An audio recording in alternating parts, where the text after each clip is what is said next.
Hello, it's Tuesday, March 1st, 2022, and welcome to another session of Reflections on Investing with the Cornell Capital Group.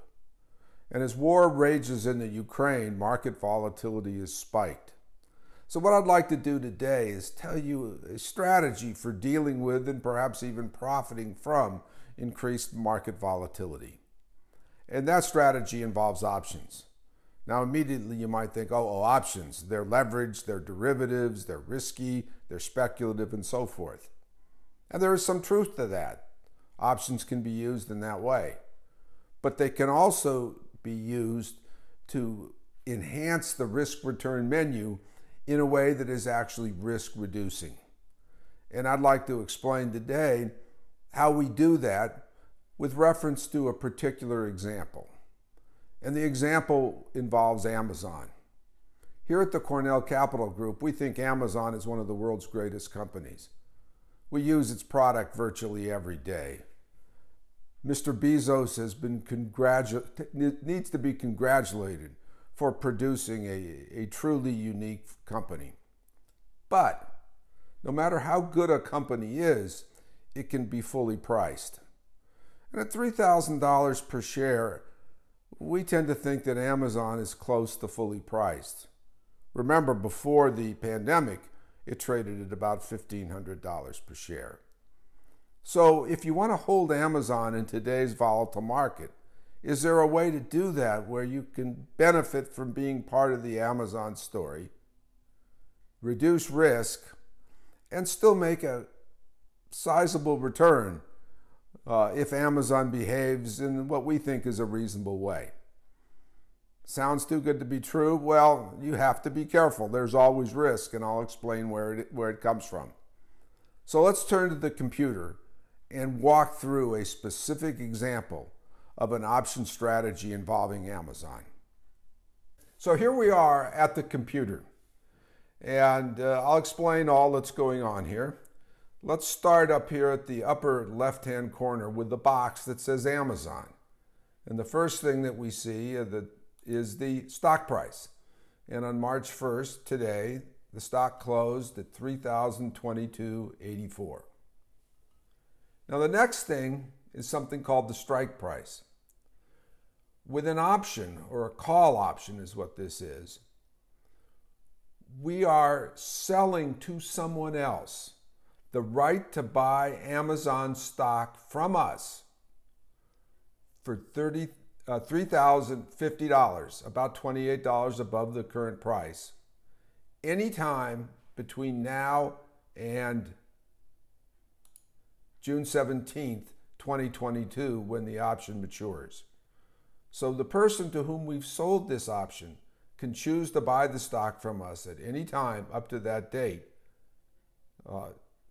for $3,050. So I know this is a little tricky, so let's just do it in a quick example. If on June 17th the stock was $3,000, the owner of the option would let the option expire because they could buy the stock for $3,000 rather than paying $30.50. If the stock price was $3,100, then they would, quote, exercise the option. They would come to us, pay us $3,050 per share, and take delivery of the stock. So for selling this option to the to the buyer, we get a price of $221.40 per share right now. So now let's consider a position. Rather than just buying Amazon stock, we purchase 100 shares. That costs $302,284.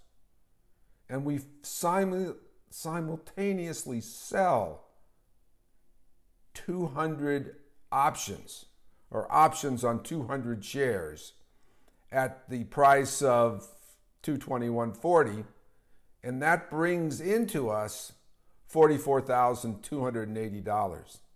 So the net investment is $258,004. The price of the stock minus the amount we got back for selling the option. And now we wait and we ask, what is going to be the return on this investment of $258,004 on June 17th as a function of the stock price on that date? And that's what this table down here shows. Let me just pick out one possible example. If the stock price ends at, let's say, $26.73, then the return on this investment is 3.6% between now and June 17th, or 12.7% per year.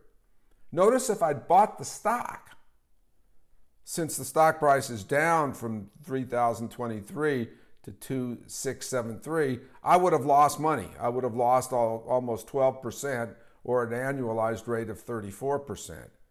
But I actually made money on the investment with the options. This is the hedging benefit of the options. So let's look at one more specific case, which is what happens if by the end of the time, June 17th, the stock hasn't moved at all. It's still at 30.23. Well, if I owned the stock, I obviously would make zero return because the price didn't go up and Amazon doesn't pay a dividend. So that's a zero return. But on the hedged position of buying the stock and selling an option, I actually make a return of 17%, or in annualized terms, 70%. So with the stock staying put at 3,023, this investment actually makes a return of 17.2%, or 70.8% in annualized terms. Now, rather than running through all the numbers, the simplest way to present it is with a graph. And this graph plots the return on the investment, that's the hedged investment with the blue line, compared to the return on the stock, if you just bought the stock, which is the red line, as a function of Amazon's future price, anywhere between $2,400 and over $3,600. And you can see that we now have a very different risk-return trade-off. The blue line outperforms the red line if the stock stays the same or drops.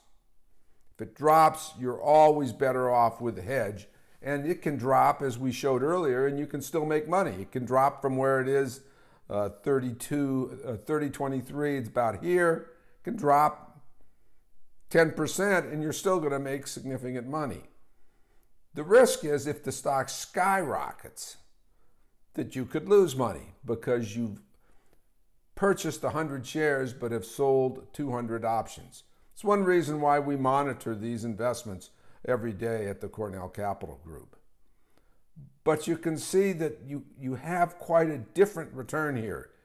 You're always more protected on the downside, and you actually make more money unless the company moves up specifically. So for instance, in the current environment, with highly volatile prices and Amazon stock pretty fully priced in our view, we far prefer the hedged position to outright ownership of Amazon stock. We've considered one example here, Amazon, buying 100 shares, selling 200 options to mature on June 17th. But you can use the same strategy for numerous companies, Tesla, Google, Microsoft, whatever. And you can do it in different ratios. Rather than buying one share and selling 2 options, maybe buying 1 share and selling 3 options, or 1.5 options. And you can do it for different maturities, maybe not June, but next January, and so forth. So the strategy that we've explained today is very robust. And in highly volatile markets, the premium you get, the price for selling the options, tends to rise. So we see this approach as being something that investors should consider in today's volatile market. This has been Reflections on Investing with the Cornell Capital Group.